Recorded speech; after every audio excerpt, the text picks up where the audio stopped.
पुरी का जगन्नाथ मंदिर ये सिर्फ एक मंदिर नहीं है, बल्कि एक ऐसा रहस्य है जहां आकर आप जानते हैं विज्ञान और तर्क दोनों की सीमाएं खत्म हो जाती हैं।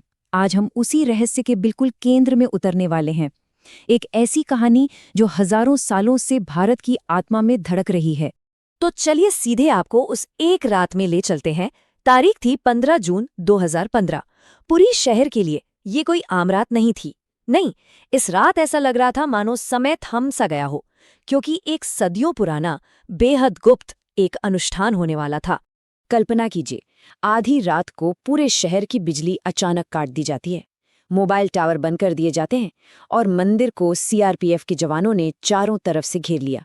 ये किसी हमले का डर नहीं था, नहीं, ये तैयारी थी एक ऐसे रहस्य को बचाने की जो बाहरी दुनिया की नजरों से हमेशा परे रखा जाता है।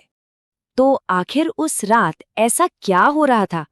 चलिए इस खोज के पहले हिस्से में उतरते हैं, वो रहस्यमयी अनुष्ठान। मंदिर के गर्भगृह में घोर अंधकार। वहां मुख्य पुजारी की आंखों पर एक दो नहीं बल्कि 7 परतों वाली पट्टी बंधी थी। उनके हाथों में भी मोटे दस्ताने थे और वो एक प्राचीन लकड़ी की मूर्ति के सीने से कुछ निकाल रहे थे। एक ऐसी चीज जिसे ना तो देखा जा सकता है और ना ही छुआ जा सकता है। उस चीज को कहते हैं ब्रह्म पदार्थ।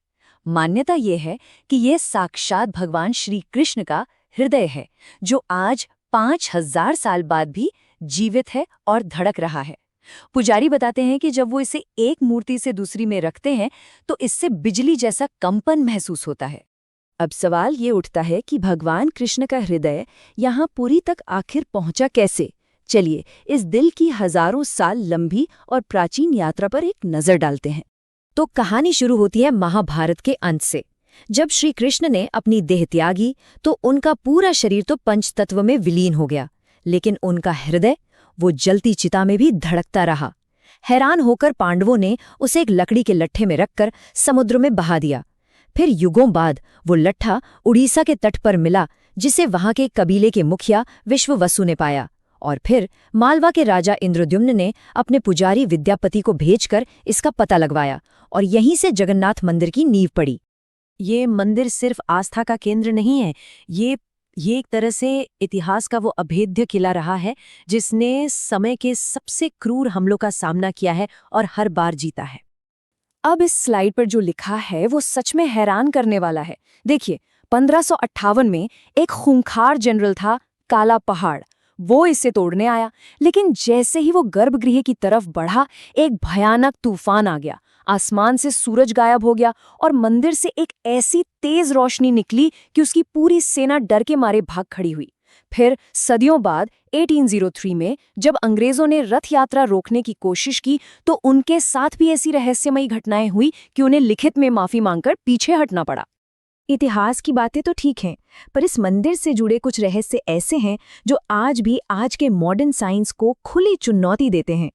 देखिए, दुनिया में आप किसी भी समुद्र तट पर चले जाइए, हवा हमेशा समंदर से जमीन की ओर आती है ना? लेकिन पुरी में सब कुछ उल्टा है। यहाँ हवा जमीन से समंदर की ओर बहती है। ऐसा क्यों है? किसी के पास इसका कोई वैज्ञानिक जवाब नहीं है। और इससे भी ज्यादा हैरान करने वाली बात तो ये है कि मंदिर के शिखर पर जो झंडा लगा है वो हमेशा हवा की उल्टी दिशा में लहराता है। मतलब ये तो सीधे सीधे भौतिकी के नियमों को चुनौती है। मंदिर की ऊंचाई है 214 फीट और इसके शिखर पर 1 टन से भी भारी नील चक्र लगा है। जरा सोचिए, सदियों पहले बिना किसी क्रेन के इतनी ऊंचाई पर इसे कैसे लगाया गया होगा। और रहस्य यहीं खत्म नहीं होते। मंदिर के गुंबद के ऊपर से आज तक कोई पक्षी या हवाई जहाज नहीं उड़ा है। आप शहर में कहीं भी खड़े हों, सुदर्शन चक्र हमेशा ऐसा लगेगा जैसे आपकी ही तरफ देख रहा हो। रसोई में 7 बर्तनों को एक के ऊपर एक रखकर खाना पकाया जाता है, पर सबसे ऊपर वाले बर्तन का खाना पहले पकता है। और यहाँ बनने वाला महाप्रसाद वो कभी कम नहीं पड़ता, चाहे खाने वाले हजारों लोग हों या लाखों। अब बात करते हैं एक 500 साल पुराने ग्रंथ की, जिसका नाम है भविष्य मालिका। और इसकी भविष्यवाणियां आज एक एक करके सच होती दिख रही हैं। संत अच्युतानंद दास ने इस भविष्य मालिका में लिखा था कि कलयुग के अंत के पास मंदिर पर गिद्ध बैठेंगे, और ऐसा 2020 में देखा गया। लिखा था कि एक बीमारी आएगी जो लोगों को घरों में बंद कर देगी, जो कोरोना के रूप में सच हुआ, और ये भी कि मंदिर का नील चक्र टेढ़ा हो जाएगा, जो 2019 के एक चक्रवात में हुआ।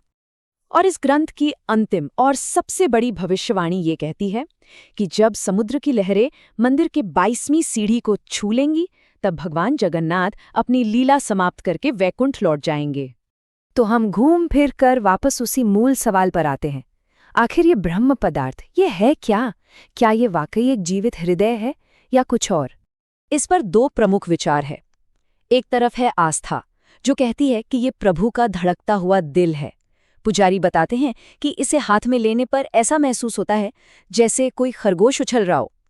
वहीं दूसरी तरफ कुछ शोधकर्ता जैसे प्रवीण मोहन का मानना है कि ये शायद कोई प्राचीन तकनीकी उपकरण या कोई ऊर्जा का स्रोत हो सकता है, जिसे लकड़ी के कुचालक मतलब इंसुलेटर खोल में रखा गया है। तो सोचने वाली बात यही है कि एक मृत शरीर का अंग हजारों सालों तक कैसे धड़क सकता है? क्या ये विज्ञान है या ये कोई ऐसी शक्ति है जिसे समझने की क्षमता हमने अभी तक विकसित ही नहीं की है? शायद जगन्नाथ मंदिर हमें यही याद दिलाता है कि ब्रह्मांड के कुछ रहस्य तर्क से नहीं, सिर्फ विश्वास से ही समझे जा सकते हैं।